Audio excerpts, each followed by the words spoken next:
이 사건은 전국적으로 큰 화제를 모은 실제 범죄 사건이에요. 그럼 당신도 시신을 발견하셨나요? 네. 시신을 어떻게 처리하셨나요? 제가 거기 있었어요. 그리고 나서 제가 머리를 잡았던 건 알아요. 그리고 저는 그 머리를 원했어요. 그 머리로 뭐래나? 그 머리는 제가 그 양동이에 넣었어요. 그 검은 양동이에요. 검은 양동이요. 이렇게 끔찍한 범죄로 기소된 여성 범죄자를 보는 일은 흔치 않아요. 그 쇠사슬이 목에 감긴 적이 있었나요? 대학을 감았어요. 혹시. 흔적이나 뭐 그런 게 있었나요? 제가 그걸 돌릴 기회가 없었어요.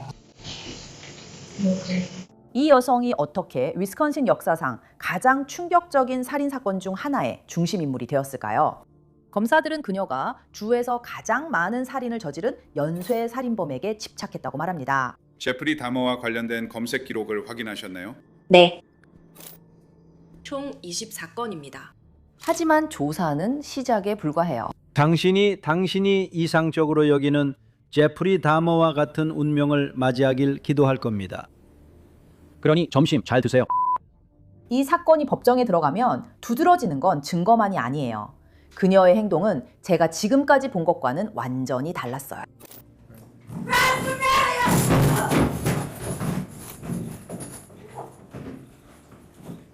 저는 엘리자베스 밀러입니다. Female Criminals의 이번 에피소드에 오신 걸 환영합니다. 수년간 실제 범죄 사건을 다뤘지만 이런 사건은 처음입니다. 이번 주 여성 범죄자인 테일러 샤비즈니스를 만나는 곳은 위스콘신주 그린베이입니다. 테일러는 1997년 11월 일리노이주 시카고에서 태어났어요. 그녀는 태어날 때 테일러 샤비즈니스라는 이름이 아니었지만 이후 실제 범죄계에서 유명해진 성을 얻었어요. 그녀의 본명은 테일러 드니즈 코로나도였습니다. 테일러의 아버지 아르투로에 따르면 그녀의 어린 시절은 평범했다고 합니다. 시카고에 살던 가족은 테일러가 4학년일 때 위스콘신으로 이사했습니다. 그러나 11살, 그녀의 세상은 완전히 바뀌었습니다. 테일러의 어머니 말라 코로나도가 오랜 병 끝에 세상을 떠났습니다. 고등학교 진학 후 아버지 아르투로는 그녀가 반항적이 되었다고 말합니다. 테일러와 고등학교 졸업반이던 때 그녀는 다른 학생과 싸워 퇴학당한 것으로 알려졌습니다. 그녀는 고등학교를 마치기 위해 텍사스에 있는 조부모님 댁으로 보내졌고 결국 졸업하게 됩니다. 하지만 테일러는 결국 위스콘신으로 돌아가 그곳에서 워런 샤보를 만납니다. 테일러가 언제 약물 남용을 시작했는지는 불확실하지만 가족에 따르면 워렌과 교제 후 그의 소개로 헤로인, 메스암페타민 등 더 강한 약물을 접하며 사용이 늘었다고 합니다. 그들은 약물을 사랑하는 것뿐만 아니라 서로도 사랑하는 것처럼 보입니다.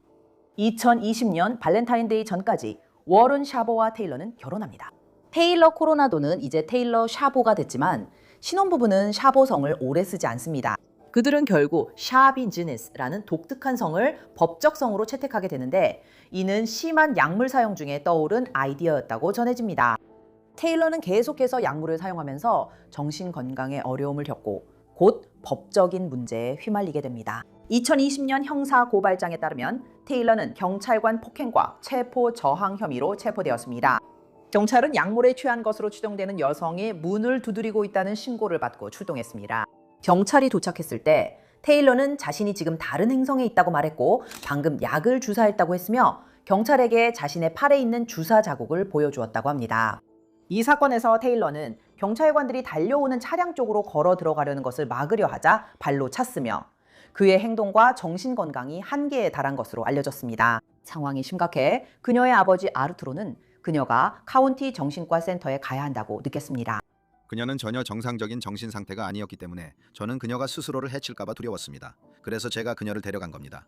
우리 둘 다 동의했어요. 우리 둘이 함께 그곳에 갔습니다. 그리고 도움을 받으려고 했고 그리고 결국 그녀를 풀어주었고 그녀는 집에 돌아왔습니다. 그게 전부였습니다. 여러분은 왜 테일러 아버지가 죄수복을 입고 수갑을 찬 건지 궁금할 수 있습니다. 그가 증언할 당시 그는 아동에 대한 2급 성폭행 혐의로 12년형을 복역 중이었습니다. 이 혐의에 대해 그는 공식적으로는 인정하지도 부인하지도 않는다는 입장을 취했다고 전해집니다. 알겠습니다. 그녀가 약물 처방받은 적 있나요? 그녀가 그날 저녁에요? 아니요. 네, 하지만 그녀는 복용하지 않은 약을 처방받았습니다. 그녀는 그런 약을 먹는 걸 정말 싫어했어요. 제 말은 그 약들이 오히려 그녀를 더 힘들게 했거든요. 그 약들이 그녀에게 환각이나 문제를 일으켰나요? 제 생각엔 모든 게 예전에 복용했던 세라콜 때문인 것 같아요. 저는 그런 처방약에 대해 잘 모르지만 그 약들은 그녀와 전혀 맞지 않았어요. 법원 문서에 따르면 테일러는 2021년 4월과 5월에 자살 시도 후 입원했다고 합니다. 의사들은 그녀에게 PTSD와 양극성 장애를 진단했다고 전해집니다.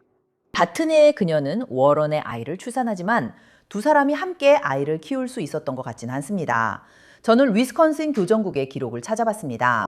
2021년 5월, 워렌은 가석방 조건을 위반해 교도소에 수감된 것으로 나타납니다. 이후 그는 연방 마약 혐의로 복역을 시작한 것으로 전해집니다. 워런과 테일러는 워렌이 수감 중임에도 여전히 법적 부부입니다. 하지만 테일러는 혼자 아이를 키울 수 없어 아이는 텍사스에서 조부모님과 살게 됩니다. 테일러는 위스콘신에 남아 워런이 교도소에 수감된 후 학교 시절 친구 샤드 테리온과 다시 연락합니다. 가족들은 샤드를 온화하고 친절하며 자상하다고 합니다. 하지만 테일러와 마찬가지로 샤드 역시 약물 남용 문제로 고생하고 있다고 합니다. 샤드와 테일러가 함께 시간을 보내면서 그들의 관계는 로맨스보다는 섹스와 약물에 더 치우치게 되었습니다. 그리고 이것이 2022년 2월 21일 벌어질 일의 시작으로 이어집니다. 그날 저녁 9시 30분쯤 테일러는 샤드를 그의 어머니 타라의 집에서 데려갑니다. 두 사람은 친구와 아파트에서 마리화나를 피웁니다. 테일러와 샤드는 타라의 집으로 돌아와 샤드의 엄마와 그 남자친구가 집을 비운 사이 지하실에서 시간을 보냅니다. 그들은 메스암페타민을 피우고 처방 항우울제인 트라조돈을 주사했다고 전해집니다. 트라조돈은 진정제 역할도 합니다. 그들은 약물에 취해 성관계를 시작합니다. 샤드의 엄마 타라는 집에 돌아오지만 이미 아들에게 마지막 인사를 했다는 걸 모릅니다. 타라는 지하실로 내려가 샤드를 확인하려 하지만 어떤 부모도 목격해서는 안 될 장면을 발견하게 됩니다. 곧 911에 신고 전화가 옵니다. 나는 지금 일어나는 일을 믿을 수 없지만 제 여자친구가 지하실에서 자기 아들의 잘린 머리를 발견했다고 맹세합니다. 당신이 거기 내려가 보셨나요? 내려와 봤어요. 타이어 아픈 부분이 뭔지 모르겠어요. 놀라서 나가봐야겠어요. 이 목소리는 샤드 엄마 타라의 남자친구 스티브 핸드릭스입니다. 당신이 거기로 내려갔다고 말씀하셨죠, 맞습니까? 네, 그리고 터널을 봤는데 잘 볼 수가 없어요. 시야가 좋지 않아서 그게 뭔지 전혀 모르겠어요. 그러면 양동이 안에 뭔가 있다는 거죠? 진짜 양동이 안에 뭔가 있어요. 기어. 그녀가 칸다드에 손다고 생각해요? 아니면? 난 동의하지 않아. 나도 거기 갔지만 양동이는 열지 않았어. 내 말은 나는 못하겠어. 나는 그녀가 좀 겁에 질려 있고 너까지 좀 놀라게 하는 것 같아. 네 여자친구 성이 뭐야? 한ник. 두 분이랑 통화해도 될까요? 안녕하세요. 안녕 사라. 그래서 무슨 일이 일어나고 있는지 말해줄 수 있어? 이와타니, 내 몸이 양동이 있는데 이제 내 아기인지 모르겠어. 뭐가 왜 그렇게 생각하는 거야? 왜냐면 내가 양동이 안에 들여다봤거든. 언제 뭘 봤는데? 정확히 내가 본 건 알겠어. 어디에? 나머지 시신은 어디 있지? 모르겠어. 그린베이 경찰국 소속 경찰관들이 타라 파크닉의 집에 출동했지만 그곳에서 마치 공포 영화에서나 볼 법한 지하실을 발견하게 됩니다. 오른쪽에 버튼이 있어. 눌러보자. 이게 뭐지? 안녕하세요. 오늘 기분 어떠세요?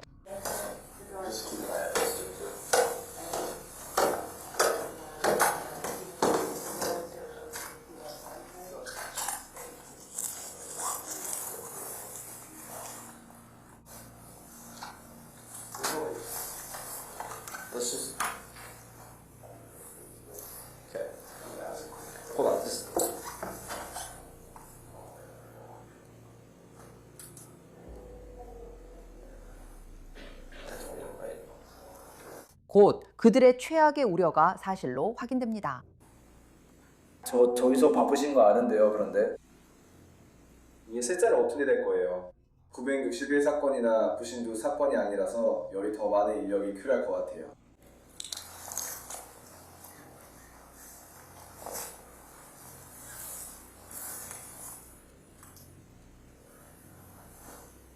웹파일지만 그런데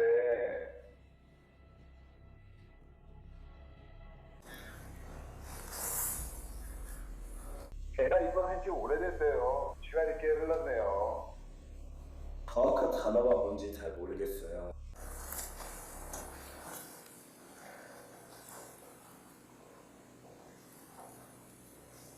그게 모두를 위한 건가요?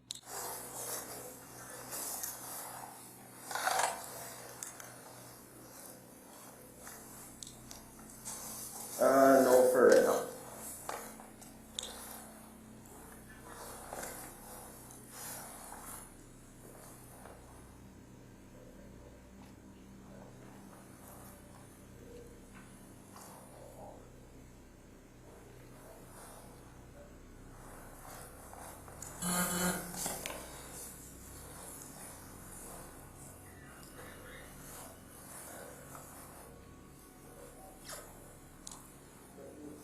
여기에 지원 인력을 가능한 한 빨리 보내주시면 감사하겠습니다.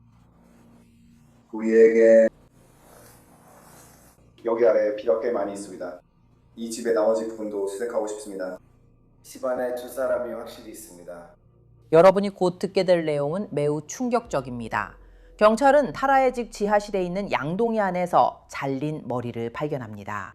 당국은 나중에 그것이 타라의 24세 아들 샤드 테리온의 머리였음을 확인합니다. 그린베이 경찰에 따르면 샤드 머리 위에 수건이 덮여 있었고 근처 매트리스에는 말라붙은 피가 있었습니다. 경찰은 또 다른 점도 발견했습니다. 샤드의 나머지 시신은 사라진 상태입니다. 이런 끔찍한 일이 어떻게 일어났고 누가 저질렀을까요?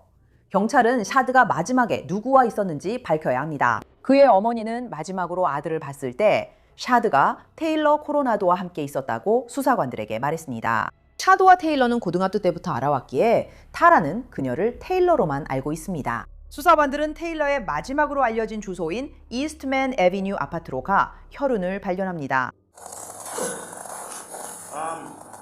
이게 피인가요? 이게 당신 눈에도 피로 보여요? 아니면 내가 그냥 착각하는 건가? 피 묻은 발자국이네. 여기 이거 보여요? 다른 사람 피일 수도 있어요. 안녕하세요 테일러. 어떻게 지내요? 그린베이 경찰서의 러셀 경관입니다. 경찰서입니다. 여기 소지품 영장 확인해주세요. 테일러와 함께 있습니다.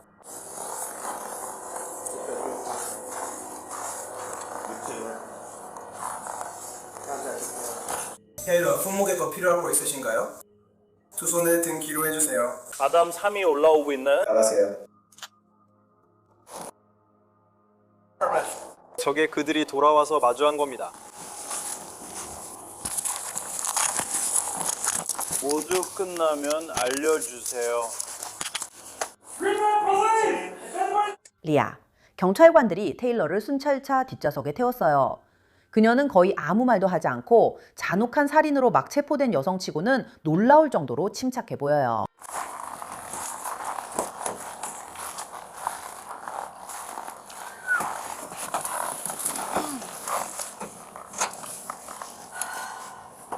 경찰서에 도착한 후 그녀는 조사실로 데려가줍니다. 그곳에서 형사들은 표준 증거 수집 절차를 시작합니다. 그들은 사진을 찍어요. 팔을 다시 뻗어주세요. 잠시 유지하겠습니다. 알겠습니다. 여기요. 알겠습니다. 할 수 있나요? 저 대신해 주실 수 있나요? 그녀는 결국 평상복에서 교도소 제복으로 갈아입습니다. 미란다 원칙을 고집받고 형사들과 이야기하겠다고 말합니다. 보통 신문에서는 수사관들이 천천히 질문을 시작하는데 이번 경우는 다릅니다. 그들은 지하실에서 도대체 무슨 일이 있었는지 알아야 합니다. 그 집에서 꽤 충격적인 것들을 발견했습니다. 정말요? 네. 피가 많이 흘렀네요. 나머지 시신은 어디 있죠? 거기 그의 집에 있어요. 집 안에 있나요? 그의 집에 있어요. 알겠어요. 누가 그 시신을 갖고 있었나요? 좋은 질문이에요. 그때는 기억이 안 나요. 시신이 아직 있다고 보시나요? 왜 안 그렇겠어요? 그냥 안 움직였으면 아직 있을 거예요. 물론 움직였을 수도 있죠. 알잖아요. 저도 알아요. 당신은 어떻게 생각해요? 아니면 생각 안 해요? 저는 침대 바로 옆에 있었어요. 침대 옆에서 그와 꼭 껴안고 있었어요. 뭐라고요? 침대 옆에서 그와 껴안고 있었어요. 우리 지금 제대로 듣고 있나요? 테일러 샤비 지니스가 샤드를 죽이고 시신을 껴안았다는 말인가요? 잘 모르겠어요. 거기에 뭔가 체인이 있었어요. 체인 같은 게 있었죠, 맞죠? 그리고 나서 네, 그냥 그걸 가지고 장난치고 있었어요. 알겠어요. 그리고 저희가 뭔가를 피우고 있었잖아요. 그리고 나서 제가 설명을 정말 못하는 것 같아요. 자, 어디 보자. 그리고 나서 여기서 체인이 나오잖아요. 그렇죠? 그리고 우리가 장난치고 있을 때 당신이 그걸 그의 목에 걸었고, 그리고 저는 잘 모르겠어요. 제가 그걸 하고 있었고, 그리고 잘 모르겠어요. 그러니까 당신이 피우고 있는 건 그게 뭐라고 해야 할까요? 아이스요, 아이스. 에이스요? 아이스요. 테일러가 샤드에 대해 이야기하는 방식은 등골이 오싹해질 거예요. 그녀에게는 그냥 외설적인 농담처럼 보이죠. 잠깐 경고 드릴게요. 다음 부분은 매우 성적으로 노골적입니다. 청취자분들의 주의가 필요합니다. 테일러는 샤드와의 이 특정한 성적 만남을 질식성애이라고 설명합니다. 이는 성적 흥분을 위해 의도적으로 뇌에 산소 공급을 제한하는 행위입니다. 테일러는 이전 성적 만남에서도 그랬다고 말합니다. 하지만 이번에는 테일러가 샤드의 목에 금속 체인을 걸었다고 말합니다. 이 전이로 볼 수 있나요? 네. 네, 그랬어요. 그리고 나도 잘 모르겠어요. 그리고 그냥 멈추지 않았어요. 왜 그런지 모르겠어요. 멈추지 않았어요. 멈추지 않았어요. 알겠어요. 그러면 목이 졸리는 걸 좋아해요? 아니면 머리카락이 잡히는 걸 좋아해요? 아니면 다른 사람한테 그렇게 하는 걸 좋아해요? 저는 다른 사람한테 그렇게 하는 걸 좋아해요. 섹스할 때요? 잘 모르겠어요. 그런 것 같아요. 해본 적 있어요? 네. 네, 그 사람은 그래요. 좋아해요. 테일러는 일이 심각해진 걸 알았지만 911에는 전화하지 않았어요. 왜 엄마나 아빠 아니면 집에 있는 다른 사람에게 전화해 건 적 있어요?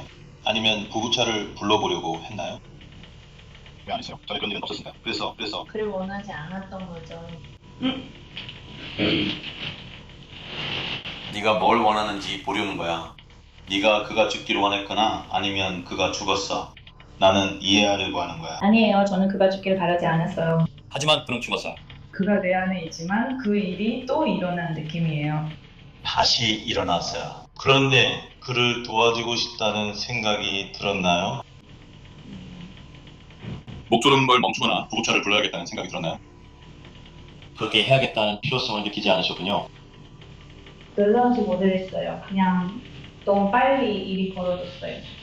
테일러에 따르면 그녀는 항상 죽음의 어둡고 뒤틀린 철학을 가졌어요. 모르겠어요.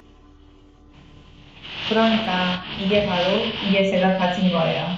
저는 항상 그랬어요. 있잖아요. 무언가를 너무 사랑한 나머지 죽여본 적 있나요? 저한테 그런 일이 일어나요. 그게 제 느낌이에요. 저는 무언가를 너무 사랑해서 결국 죽여버려요. 너무 사랑하다가 결국 죽이게 돼요. 저한테는 그런 일이 일어나요. 테일러가 했다고 전해지는 자백은 밤잠을 설치게 할 수도 있어요. 그녀는 샤드의 마지막 숨결을 기억할 뿐만 아니라 이 말을 하기가 정말 힘들지만 그의 시신을 계속해서 성적으로 학대했어요.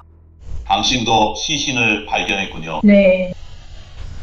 그래서 시신 어떻게 했나요? 제가 거기 있었고 그리고 나서 어디로 갔어요? 그게 그들은 집 안에 있어요. 어딘가에? 그렇죠. 네. 지하실 2층, 아래층 당연하죠. 지하실에서요. 저도 그와 같이 있었고 머리를 잡았던 건 기억나요. 그 머리를 원했어요. 누구를 데려왔나요? 그럼 벤에 있어요. 벤에 있다고요? 그건 그게 뭐예요?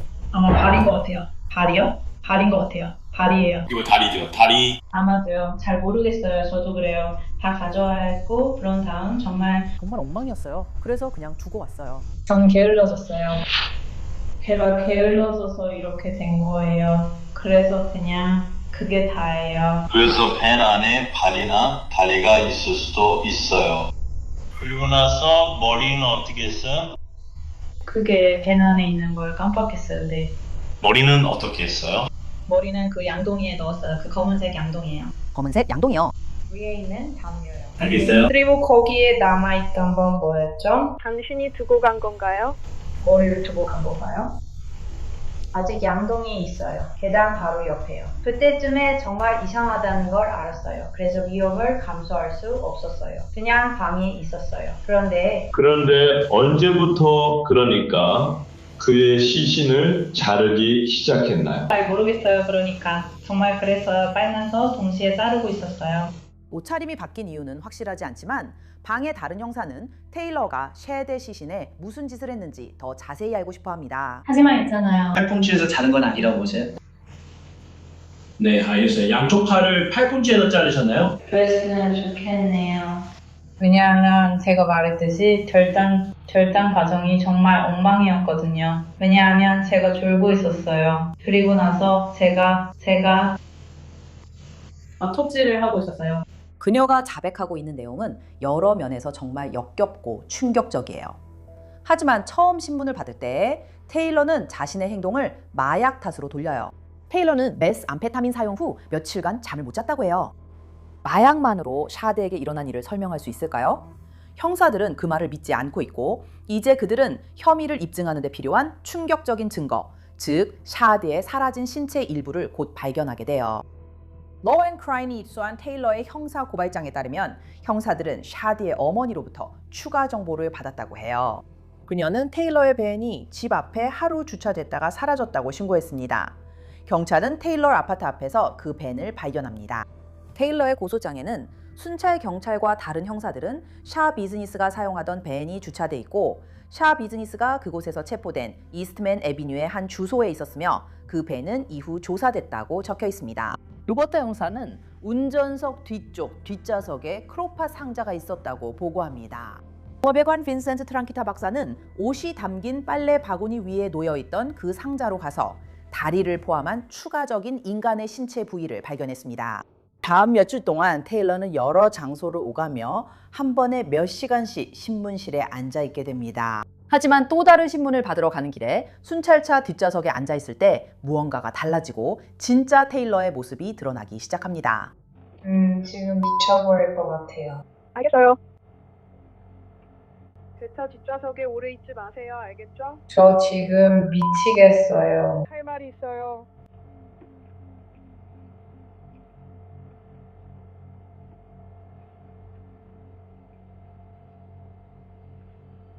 진짜 멘세코, 나 정말 그럴 거예요. 경찰서로 이송되는 동안에도 그녀의 행동은 변하지 않아요. 때로는 자신이 촬영되고 있다는 걸 아는 듯이 순찰차 카메라를 똑바로 바라보는 모습도 보여요. 전부 다 싫어요.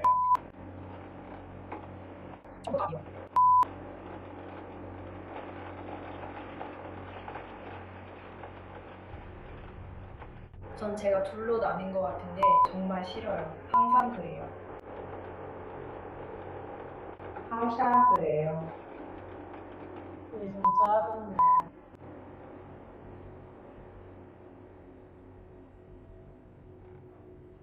여기서 빨리 나가고 싶어요. 저 정말. 네, 여기 있는 거예요. 네, 지금 문제가 있어요. 왜냐하면 앞이 안 보이거든요. 전혀 똑바로 볼 수가 없어요. 전혀요. 이건 문제예요. 똑바로 볼 수가 없어요.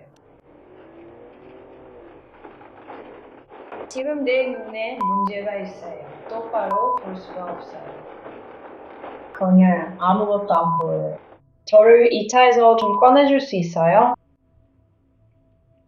세상에.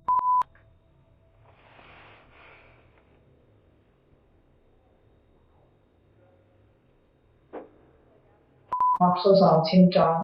그녀는 2월 28일에 다시 신문실로 데려와졌어요. 트랑키타 박사가 실시한 부검 보고서에서 또 다른 불안한 사실이 드러났죠. 그래서 형사들은 테일러에게 그 점에 대해 물었어요. 검시관이 저에게 이렇게 물었습니다. 그녀가 정육점에서 일해본 적이 있거나 그런 경험이 있냐고요? 아니면 사슴사냥이나 해체 같은 걸 해본 적이 있냐고요? 아니요.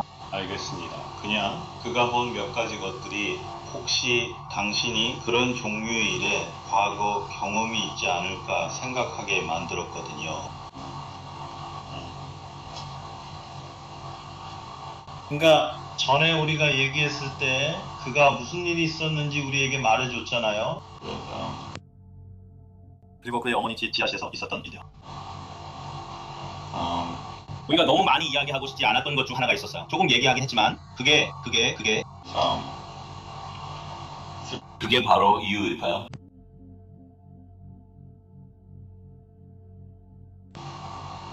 그것이 다음은 흐릿해. 네. 너한테는 흐릿해. 완전히 흐릿하구나. 기억나? 이상하게 들릴 수도 있지만 내가 그걸 하는 모습을 3인칭 시점으로 보고 있었어. 테일러에 대한 형사 고발장에는 샤드의 유해를 완전히 무시한 정황이 자세히 적혀 있어. 법원 기록에 따르면 남성 성기가 샤드의 머리와 같은 양동이에서 채 그리고 2자루의 칼과 함께 발견되었어. 고소장에는 인용하자면 다른 신체 부위들이 지하실의 다른 봉지들, 즉 비닐 쇼핑백 등에서 발견되었고 그와 함께 3자루의 칼, 주방용 칼과 일치하는 빵칼도 포함되어 있었다고 나와 있어. 보관용 통에서 상반신이 발견되었어. 그 상반신에는 머리가 절단된 부위에 여러 개의 뻣뻣한 절단 자국이 있었고 이는 분리된 머리와 일치했어. 또한 그 통 안에는 주방용 칼과 일치하는 조각칼과 여러 개의 내부 장기가 발견되었어. 테일러의 2번째 신문에서 그녀는 샤드에게 이런 짓을 한 사람은 평생 감옥에 가야 한다고 말했어. 내 말은 네가 말한 것처럼 누군가를 죽이고 시신을 훼손한 사람이 실제로 감옥에 가는 걸 상상할 수 있겠어? 그래, 정말 그녀가 막 흥분해서 나도 잘 모르겠어. 이 사건이 법정으로 넘어가면 그 발언이 다른 의미를 갖게 될까요? 테일러 샤비즈니스는 1급 고의살인 1건, 시신 훼손 1건, 3급 성폭행 1건으로 기소되었습니다. 그녀는 브라운 카운티 구치소의 수감 중이며 보석금은 현금 200만 달러입니다. 테일러는 신문에서 샤드를 살해한 것을 인정했지만 심신 상실을 이유로 무죄를 주장합니다. 끔찍한 세부 사항들이 뉴스와 온라인에 퍼지면서 많은 사람들은 한 여성, 게다가 아내이자 어머니인 그녀가 어떻게 이런 끔찍한 범죄를 저지를 수 있었는지 이해하려 애쓰고 있습니다. 2022년 3월 17일 브라운 카운티 순회법원의 판사는 테일러에게 정신감정을 받으라고 명령합니다. 테일러의 변호가 심신상실을 이유로 한 무죄이기 때문에 정신건강 전문가들은 그녀가 재판을 받을 능력이 있는지 평가해야 합니다. 토마스 월시 판사는 테일러가 변호를 도울 능력이 있다고 판결했고 테일러는 2023년 발렌타인데이에 브라운 카운티 법정에 출석해 심리를 받았습니다. 월시 판사는 그녀의 재판이 연기될 것이라고 판결합니다. 하지만 판결 직후 테일러가 판사 앞에서 변호사를 공격하자 모두의 시선이 그녀에게 집중됩니다. 테일러가 왜 그랬는지는 명확하지 않습니다. 우리는 추측만 할 수 있습니다. 아마도 판사가 재판을 연기했기 때문일 수도 있습니다. 아니면 이 사건을 둘러싼 극심한 관심과 압박 때문일 수도 있습니다. 또는 오늘이 테일러와 워렌의 결혼 3주년이기 때문일 수도 있습니다. 어쨌든 테일러의 변호사인 퀸티 졸리는 자신과 테일러의 관계가 회복할 수 없을 정도로 깨졌다고 말합니다. 그는 테일러 사건에서 사임 신청서를 제출하고 2023년 2월 27일 판사는 이를 승인합니다. 테일러의 새 국선 변호사는 크리스토퍼 프로일리히입니다. 또 다른 심리는 2023년 3월 24일 예정입니다. 테일러가 이전 변호사를 공격한 후 판사는 새 변호사의 반대에도 그녀가 재판을 받을 능력이 있다고 판결합니다. 몇 달 후 2023년 7월 판사는 테일러가 새로운 재판 적격성 심리를 받을 수 있도록 허가합니다. 2023년 7월 리스판 적격성 심리에서 전문가 증인들은 테일러 샤비즈니스와 함께한 경험을 증언하며 그녀를 묘사했습니다. 특히 한 심리학자는 테일러 샤비즈니스가 자신에게 의자를 던졌던 사건을 언급합니다. 그리고 제가 인터뷰를 시작하면서 평소처럼 그녀에게 생년월일과 인종을 물었습니다. 그녀는 갑자기 의자에서 일어나 소리를 지르며 방 구석으로 가더니 다행히도 플라스틱 의자를 집어들어 저에게 던졌습니다. 의자는 저를 맞추지 않았습니다. 그녀는 다시 침착하게 자리에 앉았고 저는 경비원을 호출했습니다. 경비원들이 도착하는데 몇 분이 걸렸습니다. 그동안 저도 다시 자리에 앉아서 왜 그런 행동을 했는지 그녀에게 물었습니다. 저는 그녀의 생리적 반응이 이상하다는 것을 알아챘는데 그녀는 아무런 반응도 보이지 않았어요. 그렇게 하고 난 후에 극도로 화가 나서 평가자에게 의자를 던졌는데 변호인 측에서 당신을 고용했지만 저는 떠나겠습니다. 그녀는 아무런 반응 없이 그냥 무표정하게 앉아 있었어요. 방금 그런 일을 저질렀던 사람의 생리적인 반응이 전혀 없었어요. 다이언 리튼 박사는 테일러가 재판 능력이 없다고 하지만 검찰 전문가 증인은 동의하지 않습니다. 또는 피고인이 그런 행동을 한 직후 그녀는 그냥 다시 자리에 앉았습니다. 이것은 정신병적 흥분 상태에 있는 사람과는 일치하지 않습니다. 그런 상태라면 보통 행동을 다시 가라앉히기 위해 상당한 외부 개입이나 신체적 제지가 필요하기 때문입니다. 월시 판사는 테일러가 재판을 받을 수 있다고 다시 판결합니다. 저는 샤비 지네스 씨가 변호사와 대화하는 모습을 지켜봤습니다. 대화 내용은 들리지 않지만 여기선 법정의 모든 모습을 볼 수 있습니다. 저는 그들이 토론하는 걸 볼 수 있습니다. 샤비 지네스 씨는 함께 일할 수 있을 것 같다고 합니다. 그녀는 법정 절차와 관련 인물들이 누구인지 이해하고 있습니다. 부적절한 행동이 있었던 적이 있었고 사이플 박사는 여기서 증언하면서 그것들이 본질적으로 의도적인 것임을 배제할 수 없다고 밝혔습니다. 제가 받은 모든 증거를 바탕으로 이 사건에서 신빙성 있는 증거의 우위와 저의 신빙성 평가를 포함하여 신빙성 있는 증거의 우위가 샤비 지니스 씨가 재판을 진행할 능력이 있다는 결론을 뒷받침한다고 확신합니다. 그래서 지금 그 결정을 내리겠습니다. 테일러 재판의 모두 진술은 2023년 7월 24일 시작됩니다. 재판이 시작되면 배심원들은 검사들이 제시하는 모든 끔찍한 내용을 듣게 됩니다. 오늘 아침에는 현장에 출동했던 경찰관들이 무엇을 목격했는지에 대한 증언을 듣게 될 것입니다. 분명히 법 집행기관에 신고된 샤드의 상황에 대한 정보를 확인하는 내용입니다. 그들이 양동이를 발견했고 그 안에 샤드의 일부와 칼들이 있었다는 점도 포함됩니다. 그 시점에서 범죄가 발생했다는 다른 명확한 증거가 상대적으로 부족했다는 점에 대해서도 들으실 겁니다. 벽과 바닥에 피가 많이 묻어있지는 않습니다. 약간은 있습니다. 그 점에 대해서도 들으시겠지만 실제로 무슨 일이 일어났는지 이 사건에서 피고인이 한 일의 전체적인 내용을 파악하는 데에는 법 집행기관이 시간이 걸립니다. 그 시점에서 그들은 실제로 피고인을 신문하고 있고 그녀는 정보를 제공하고 있습니다. 예를 들어 아니요, 샤드는 아직 지하실에 있어요. 남은 시신도 아직 지하실에 있어요 라고 말합니다. 기억하세요. 테일러는 심신상실을 이유로 무죄를 주장했습니다. 이것은 본질적으로 테일러가 범죄를 저질렀다는 것은 인정하지만 범행 당시 법적으로 정신 이상 상태였다고 주장하는 것입니다. 변호 측의 모두 진술에서 테일러의 변호사는 검찰이 입증 책임을 지고 있다고 강조합니다. 검찰은 여러분 배심원 모두에게 합리적인 의심의 여지 없이 기소된 모든 범죄의 모든 요소를 입증해야 합니다. 미국 헌법은 범죄로 기소된 모든 사람이 무죄로 추정된다고 규정하고 있습니다. 그리고 이 사건에서 테일러 샤비 지니스는 무죄로 추정됩니다. 그녀는 아무것도 증명할 필요가 없습니다. 변호인 측도 이 사건에서 아무것도 증명할 필요가 없습니다. 왜냐하면 모든 입증 책임이 위스콘신 주 지방검사실에 있기 때문입니다. 그들이 모든 사실을 입증해야 합니다. 그리고 이번 사건에서 여러분은 다양한 사실들을 많이 듣게 될 것입니다. 여러분은 목격자들, 시민 목격자들, 형사들, 경찰관들, 전문가들, DNA 분석가들, 법의관 등 다양한 사람들로부터 여러 가지 다른 진술을 듣게 될 것입니다. 여러분이 심의할 때 그 모든 정보를 고려해야 할 것입니다. 그가 맞아요. 검찰 측이 입증 책임이 있지만 압도적인 증거도 있습니다. 그들은 출동한 경찰관들과 9.11 신고 접수원 등 여러 증인을 증언대에 세웁니다. 가장 인상 깊었던 증인은 샤드에 가까운 사람들이었습니다. 예를 들어 샤드 테리안의 어머니 타라의 남자친구 스티브 핸드릭스 등이 있습니다. 그리고 그 일에 대해 무슨 일이 있었는지 말씀해 주실 수 있나요? 타라는 저를 깨워서 이렇게 말했습니다. 내가 샤드, 내 아들을 찾은 것 같아. 그녀는 이렇게 말했죠. 양동이에서 내 아들의 머리를 찾았어. 그래서 저는 어안이 벙벙했습니다. 저는 그의 말을 믿지 않았습니다. 저는 그녀가 정신적으로 문제가 있다고 생각했습니다. 네, 물론이죠. 혹시 그게 몇 시쯤이었는지 기억나시나요?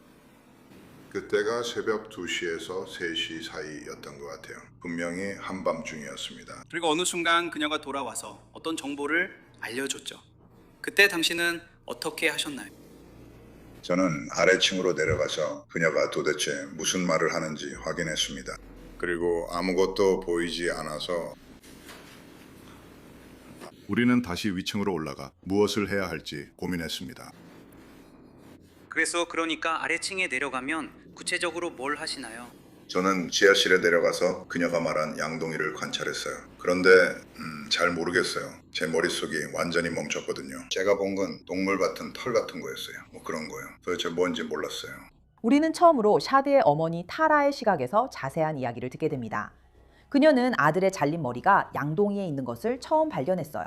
판사는 그녀의 얼굴이 카메라에 비치지 않도록 판결했기 때문에 그녀의 증언은 오디오로만 제공됩니다. 그녀는 이후에 무엇을 했나요? 저는 집 2층으로 다시 올라가서 스티브를 깨웠어요. 제가 본 것을 그가 확인해 주도록 했어요. 알겠어요. 그리고 스티브는 무엇을 했나요? 그가 일어나서 저와 함께 아래층으로 내려갔어요. 그가 양동이를 들여다봤지만 제가 생각한 그것이 맞는지 확인할 수 없었어요.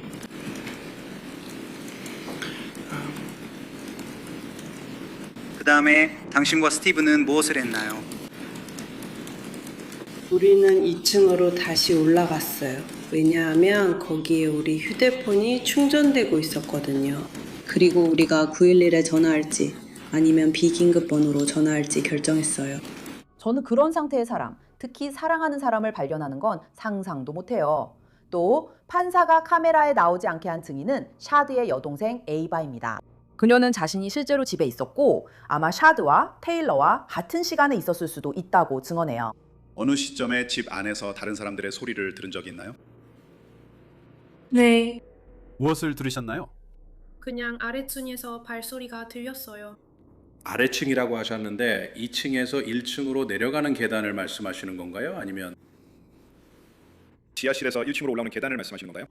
지하실에서 1층으로 올라오는 계단이요. 그날 내내 그런 소리 자주 들으셨나요? 네. 사람 목소리는 어땠나요? 22일 밤에서 23일로 넘어가는 동안 사람 목소리를 들으신 적이 있나요? 여자 목소리를 들었어요. 누구였는지 아셨나요? 아니요.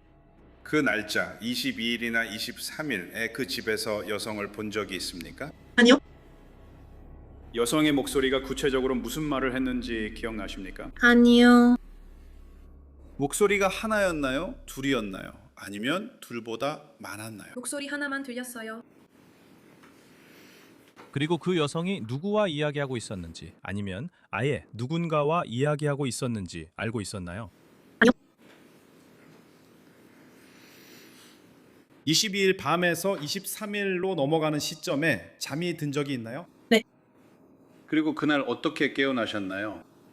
저는 경찰이 문을 쾅 두드리는 소리에 깨어났어요.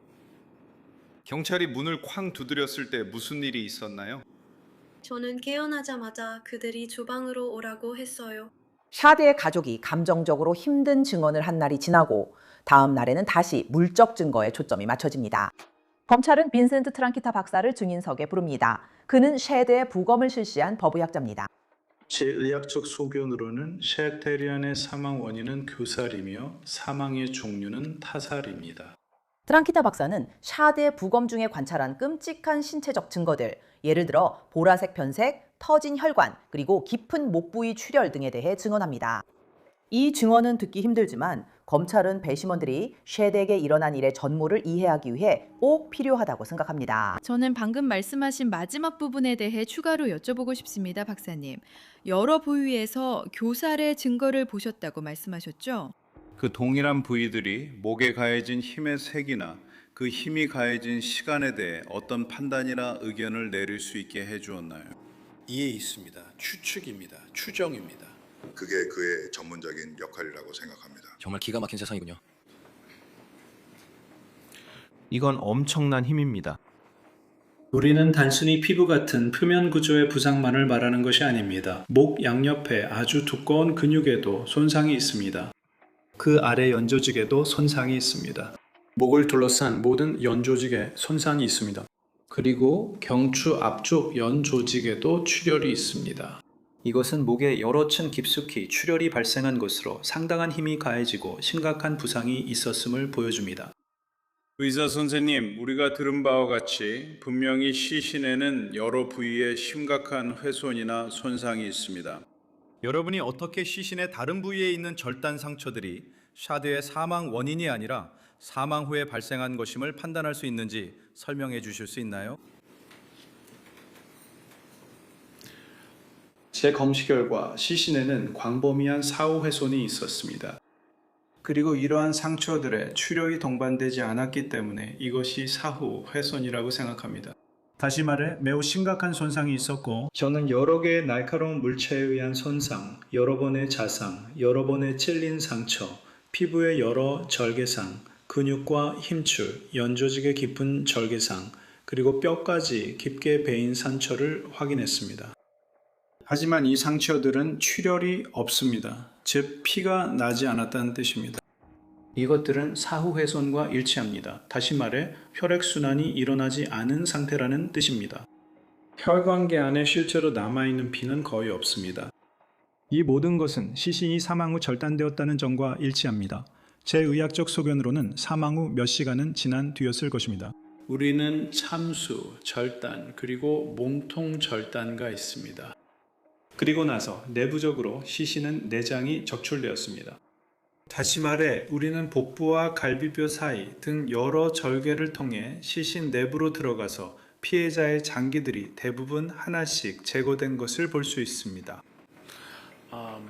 피해자는 거세되었습니다. 피해자는 또한 거세된 상태입니다.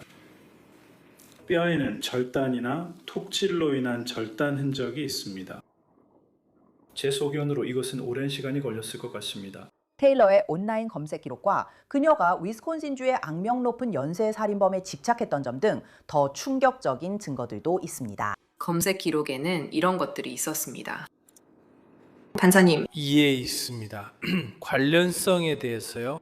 제 말은 휴대폰에서 검색을 한다는 거죠. 사람들은 여러 가지를 검색하고 조사하고 온갖 다양한 것들을 본다는 겁니다. 제 생각에 이런 것들은 선동적일 수 있고 증거 가치보다 편견을 더 유발할 수 있다고 봅니다. 제가 이해 제기를 기각해도 될까요? 대답하셔도 됩니다, 선생님. 불타는 오각별이라든지 제프리 다머 같은 것들입니다. 예를 들어 KKK도 그런 것 중 하나라고 생각합니다. 그리고 형사님, 혹시 관련이 있다고 생각되는 각각의 검색 날짜와 시간을 기록하셨나요? 그것은 살인 사건이 일어난 시기쯤이었습니다. 사건이 일어나기 바로 며칠 전이었나요? 네, 사건 며칠 전이었어요. 그녀는 제프리 다머를 검색했어요. 그리고 그녀는 시체의 정의, 제프 보여디, 얼굴을 맞춤 제작한 공기주입 인형도 검색했어요. 배심원들이 무슨 생각을 할지 상상도 못하겠어요. 끔찍한 범죄로 기소된 여성이 있고 이제 배심원들은 그녀가 제프리 다머에 집착했다는 불안한 사실을 듣고 있잖아요. 라베르타 씨, 어제는 차 비즈니스 씨의 휴대폰 분석과 그 후 구글 영장으로 휴대폰 데이터를 확보한 부분을 말씀하시다가 중단된 걸로 알고 있습니다. 휴대폰에서 한 검색과 구글 대상 영장으로 한 검색, 이 두 가지에 대해 설명해 주실 수 있나요?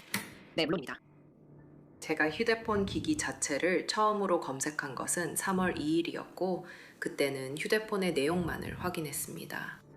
그리고 컴퓨터 포렌식 분석가 도노부스키와 상의했을 때 그녀는 휴대폰에 연결된 이메일 주소, 즉 지메일 주소에 대한 추가 정보를 얻기 위해 추가 영장을 신청할 수 있다고 제안했습니다. 그리고 그것은 별도의 영장과 수색이었을 것입니다. 그리고 2022년 3월 2일에 휴대폰 자체를 분석할 때 제프리 다머와 관련된 검색 기록을 발견하셨나요? 네. 있었나요? 한 번이었나요? 몇 번이었나요? 총 24번의 검색이 있었어요. 예를 들면 제프리 다머, 제프 보이어디 같은 것들이요. 제프리 다머의 엉덩이와 법정에 섹시하게 들어오는 모습 등입니다. 그녀는 머리 옆에 휴대전화를 두고 있어요. 휴대전화 화면에는 제프리 다머의 사진이 있고 그녀는 그 사진과 함께 셀카를 찍으면서 마치 둘이 같이 셀카를 찍는 것처럼 웃고 있어요. 사진이 찍힌 날짜는 언제인가요? 그건 2022년 2월 12일이었어요. 배심원들은 테일러가 샤드가 살해되기 불과 며칠 전에 셀카를 찍은 걸 이제야 알았을지도 모릅니다. 다음 날 검찰은 증거 제출을 끝냅니다.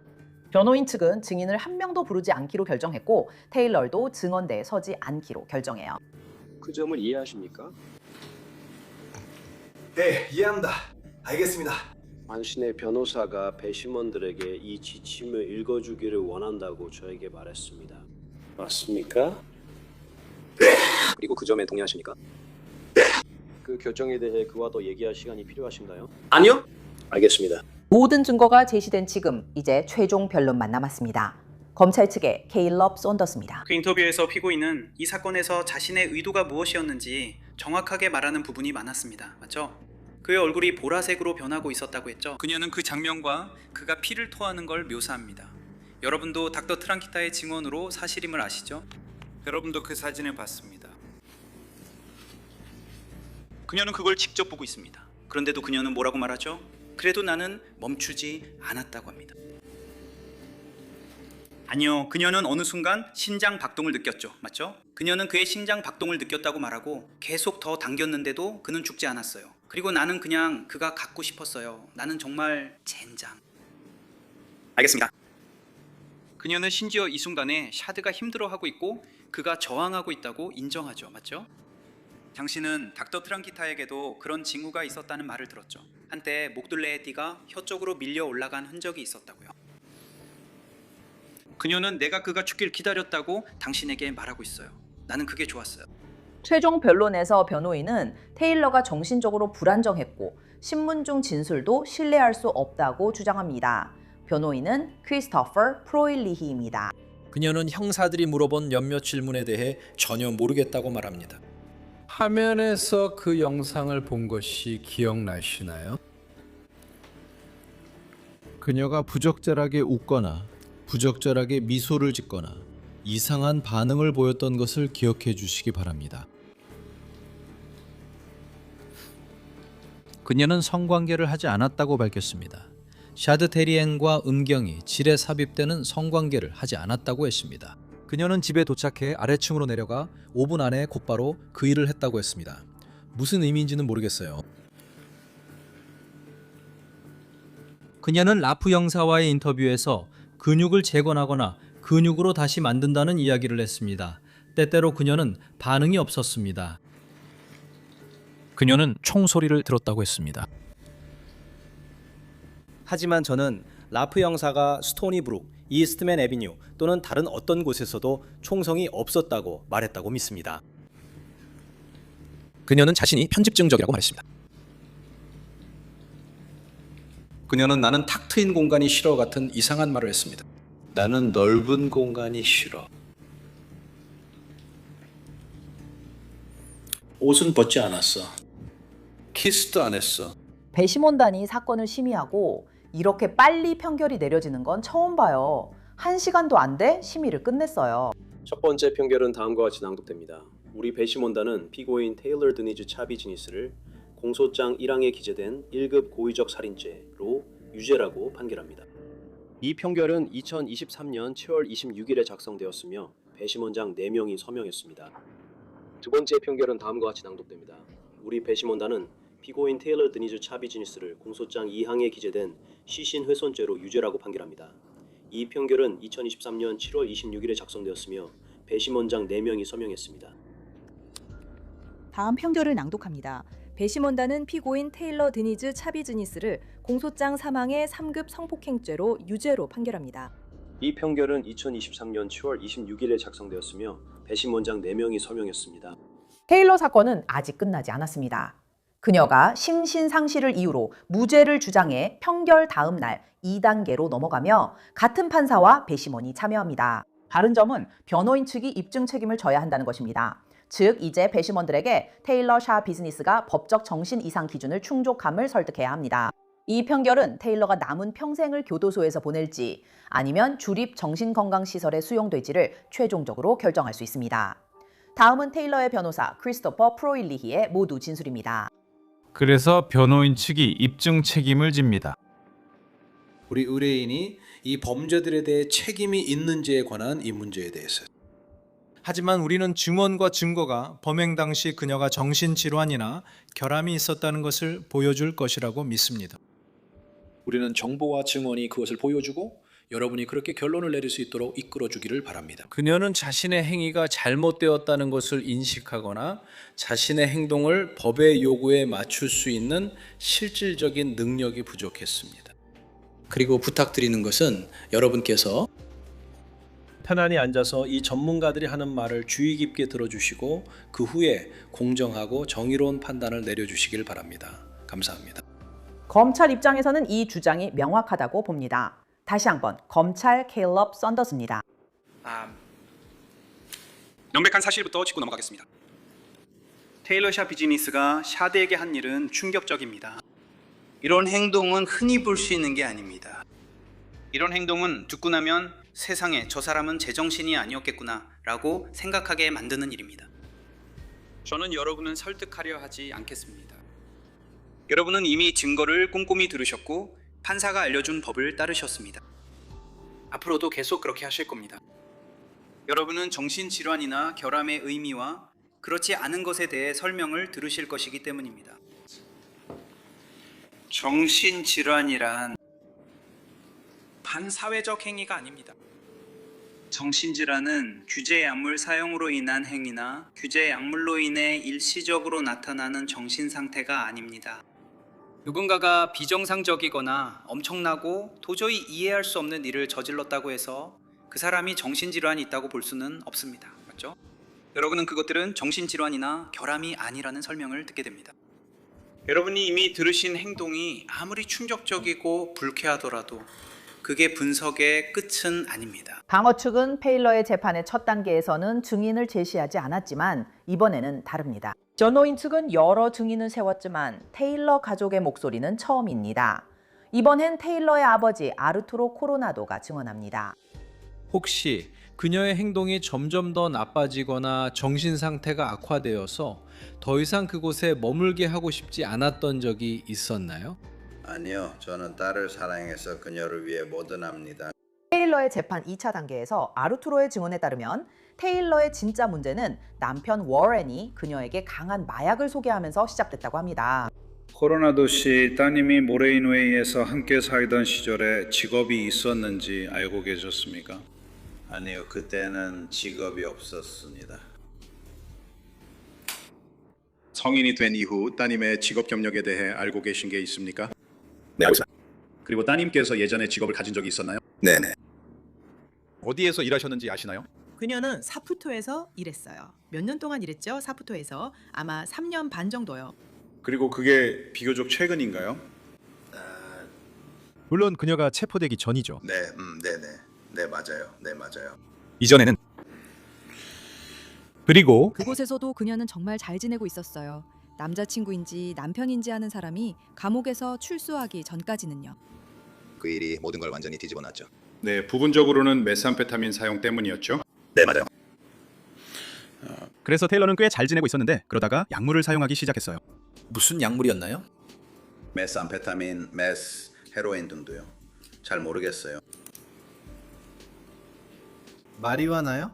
네, 잘 모르겠어요. 그 애는 이미 예전부터 그걸 하고 있었어요. 그냥 완전 한심한 놈인데 내 딸까지 그딴 일에 끌어들였어요. 이 시점에서 테일러가 아빠를 본 지 얼마나 됐는지 확실하지 않지만 둘은 만나서 행복해 보입니다. 법정을 나서며 서로 사랑해 라고 말합니다. 그리고 테일러는 배심원들 바로 앞에서 아빠에게 무언가를 속삭입니다. 사랑해. 사랑해요. Bears fighting. Bears fighting. 저도요. Bears fighting. Bears fighting. Bears fighting. 감사합니다. 그녀는 Bears fighting 이라고 속삭였다고 알려졌어요. 시카고 베어스를 말하죠. 증언은 계속되고 변호인은 다이앤 위튼 박사를 부릅니다. 테일러의 첫 재판 전 그녀를 평가한 이는 7월 예비 심리에서 증언한 같은 심리학자입니다. 당시 테일러가 그녀에게 의자를 던진 것으로 알려져 있습니다. 제 의견으로는 그녀는 정신질환 또는 결함으로 인한 무죄 판결을 받을 자격이 있다고 생각합니다. 제 의견은 그녀가 책임이 없었고 정신질환 때문에 책임이 없었다는 것입니다. 그녀는 범죄 행위에 대해 책임이 없었습니다. 왜냐하면 사건 당시 그녀는 정신질환을 앓고 있었고 그 질환이 영향을 미쳤기 때문입니다. 그녀는 살인 사건이 발생했을 때 자신의 행동이 잘못되었다는 것을 충분히 인식할 능력이 부족했을 뿐만 아니라 자신의 행동을 통제하거나 그에 맞게 행동할 수도 없었습니다. 그녀는 의지적 통제력이 부족했습니다. 그녀는 자신의 행동을 법의 요구에 맞게 조절할 수 없었습니다. 그녀는 자신을 통제할 능력이 부족했습니다. 제 경험과 훈련을 바탕으로 저건 바로 정신병적인 사람입니다. 변호인 측이 변론을 마치면 검찰 측에서는 자신들의 전문가를 부릅니다. 예를 들어 크리스티나 잉겐 박사처럼요. 그녀는 리튼 박사의 소견에 동의하지 않습니다. 제가 내린 진단은 메스암페타민 관련 사용 장애였습니다. 이 진단은 그 시기에 미스 차비즈니스가 메스암페타민을 일반적으로 사용했다는 점을 인정하여 적용된 것입니다. 메스암페타민 중독 진단은 그녀가 메스암페타민을 사용하고 있었기 때문에 적용되었습니다. 범행 당시에도 그랬습니다. 그리고 마지막으로 내린 진단은 메스암페타민 유발 정신병적 장애였습니다. 그리고 그 진단을 내린 이유는 차비지니스 씨가 편집증 증상을 묘사했고 기록에도 편집증의 징후가 있었기 때문입니다. 그녀가 살인 사건 중에 근육 재건에 대해 언급했던 것으로 기억합니다. 이것은 저에게 정신병적 증상이 있음을 시사했고 저는 이것이 최근 메스암페타민 사용 때문이라고 판단했습니다. 최종 변론에서 변호인은 테일러 씨가 유죄 판결된 범죄와 정신건강 이력을 근거로 법적 심신상실에 해당한다고 주장합니다. 저는 그녀가 가지고 있는 정신 건강 문제가 이 모든 상황을 초래했다고 주장할 것입니다. 그리고 그것은 여러분이 반드시 생각해 봐야 할 부분입니다. 그녀는 2022년 2월 22일에 자신의 행동이 잘못되었다는 것을 인식할 수 있었습니까? 아니면 인식하지 못했습니까? 그녀는 그 특정 시점에 자신의 행동을 법의 요구에 맞출 수 있었습니까? 그때 말입니다. 당신도 그 영상 봤죠? 우리 모두 봤어요. 그녀는 그랬습니다. 정말 기이했고 매우 특이했으며 아주 이상했습니다. 그녀의 태도였습니다. 알다시피 이 사건에는 많은 의사들이 있지만 엔진 박사는 그 민사 강제 입원 명령에 대해 전혀 몰랐어요. 말도 안 되죠. 그녀가 법원 명령을 몰랐다고요? 그리고 그녀는 박사 학위도 있고 존중받을 만한 사람이지만 여기서 뭔가가 잘못되어서 그녀가 그걸 알지 못했던 거예요. 이 민사 강제 입원 명령이나 투약 명령에 대해 몰랐던 거죠. 그리고 닥터 사이펄은 벨린 기록을 받았고 그 기록은 저에게서 받았습니다. 그리고 그는 이 사건 보고서를 썼는데 저는 정말 믿기지 않았습니다. 정말 믿기지 않는 것은 그를 존중하는 마음으로 말씀드리지만 그는 벨린 기록을 닥터 엔진에게 보내지 않았다는 점입니다. 그녀가 여기 와서 여러분 배심원들 앞에서 법정에서 증언할 것이라는 걸 알면서도 말이죠. 저는 그게 정말 믿기지 않습니다. 저는 법을 만드는 사람이 아닙니다. 하지만 법은 판사님이 읽어주셔서 아시잖아요. 당신은 그녀가 정신질환이나 정신적 결함으로 인해 책임이 있는지 고려해야 합니다. 그러니까 당신은 그 모든 것을 생각해야 합니다. 전호축이 실패한 게 아닙니다. 그녀의 정신건강 이력을 보여주는 방대한 증거가 있습니다. 검찰은 테일러의 조울증이 샤드를 살해한 것을 설명하거나 정당화하지 못한다고 주장합니다. 제 생각에는 마약 때문이었던 것 같습니다. 저는 약을 했던 것과 그 후유증 때문이라고 생각합니다. 저는 거의 약을 안 하다가 몇 달 뒤에야 합니다.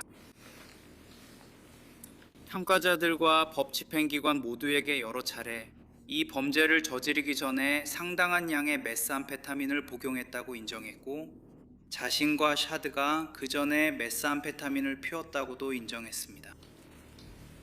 그녀는 심지어 시신을 절단하는 과정에서도 여전히 메스암페타민에 취해 있었다고 말합니다. 결국 이 사건의 핵심은 그거죠. 왜냐하면 우리가 모든 의사들로부터 들었듯이 정신병적 증상과 약물 사용을 구분하는 것은 어렵기 때문입니다. 그래서 누군가 정신질환이나 정신적 결함이 있는지, 자발적으로 메스암페타민을 복용하는지 이야기할 때 그 원인이 다른 정신 건강 문제인지 말하기 정말 어렵습니다. 맞아요. 그리고 그건 우리의 상식적으로도 어느 정도 이해가 됩니다. 하지만 결국 이 사건의 핵심은 그겁니다. 배심원들은 재판 첫 단계처럼 1시간 만에 판결을 내렸습니다. 범죄가 저질러졌을 당시 피고인은 정신질환이나 정신적 결함이 있었습니까? 답은 아니오입니다. 그러면 두 번째 질문에 대한 답은 없습니다. 이 판결은 2023년 7월 27일자로 작성되었으며 배심원장에 의해 서명되었습니다. 반대하는 배심원은 없었습니다.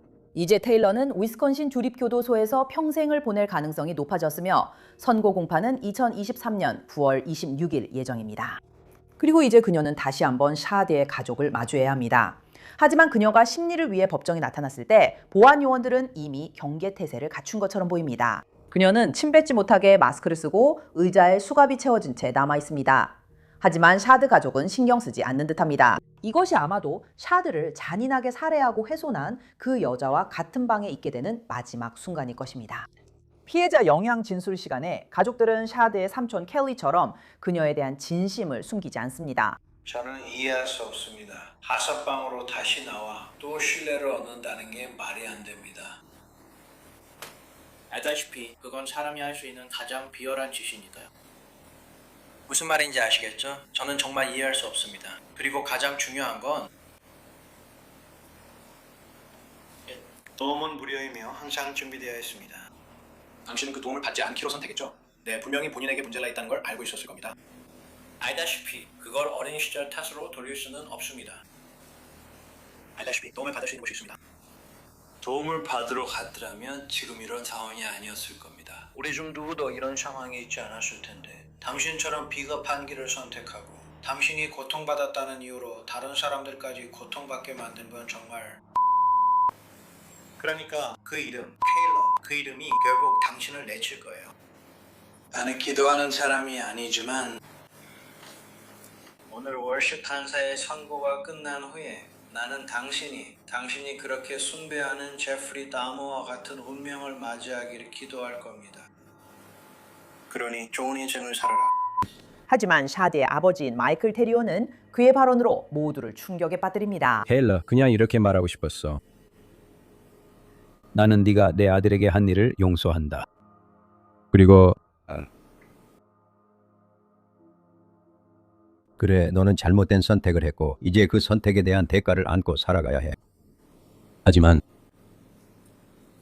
있잖아, 나는 샤드를 그리워할 거야. 그는 정말 멋진 아이였어. 잘하면서도 온순하고 항상 행복했지. 그리고 네가 잘못된 선택을 했다는 걸 알아. 그리고 내가 말했듯이 나는 너를 용서해. 그리고 나는 판사에게 그녀가 다시 거리로 나올 수 있는지 물어볼 거야. 금방은 아닐 수도 있지만 사람은 누구나 나쁜 선택을 하고, 물론 이 정도까지는 아니더라도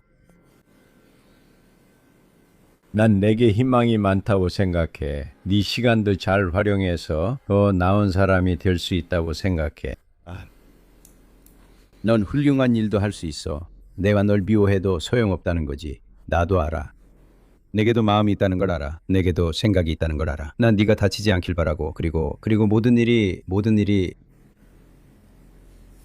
잘 되길 바란다. 그게 내가 할 말이야. 고마워. 테일러의 최종 선고를 위해 검찰과 변호인단은 각각의 권고안을 제시했습니다. 하지만 최종 결정은 오직 판사에게 달려 있습니다. 이 범죄는 인간의 품위를 모욕합니다. 인간의 존엄성을 모욕하고 인간 공동체를 모욕합니다. 정말 그렇습니다. 누군가가 불필요하게 목숨을 잃는 것은 비극입니다. 정말 그렇습니다.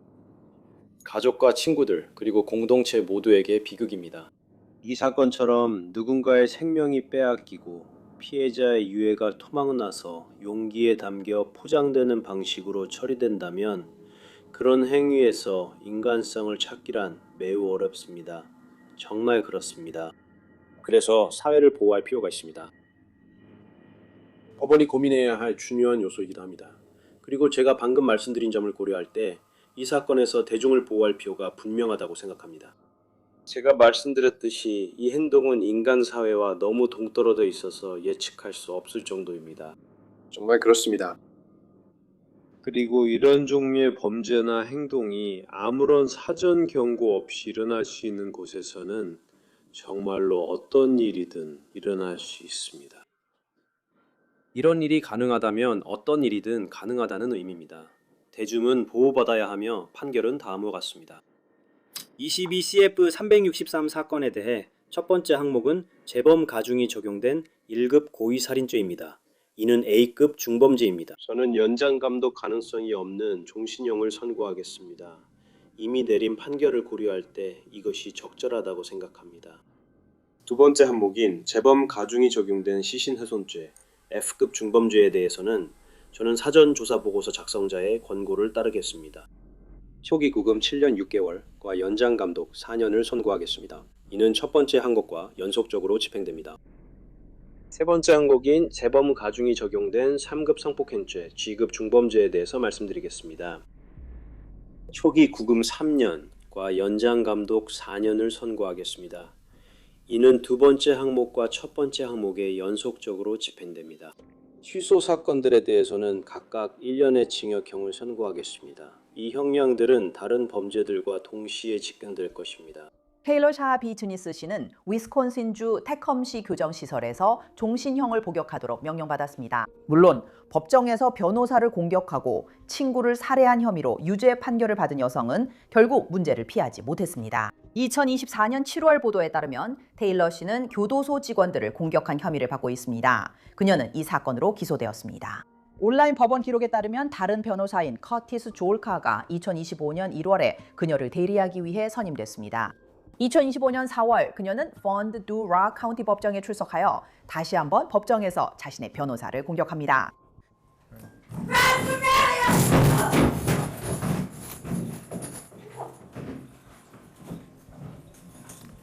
이 공격 이후 커티스 졸카는 판사에게 사건의 변호인직에서 물러날 수 있는지 요청했지만 판사는 재판이 계속 진행되기를 원했다고 전해집니다. 그리고 재판은 계속되었습니다. 하지만 이번에는 테일러가 화상회의로 참석했습니다.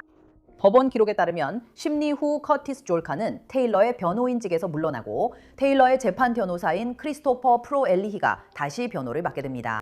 몇 달 후 2025년 10월 테일러는 질서 문란 행위에 대해 다투지 않겠다고 합니다. 2025년 12월 판사는 테일러 시비스나에게 기존 형량에 연이어 90일의 추가 징역형을 선고합니다. 위스콘신 교정국의 온라인 기록에 따르면 그녀는 아직 테컴시 교정시설에 수감되어 있습니다. 충격적이고 힘든 사건이었습니다. 시청해주셔서 감사합니다. 저는 엘리자베스 밀러입니다. 다음 주에 또 다른 여성 범죄자와 함께 찾아뵙겠습니다.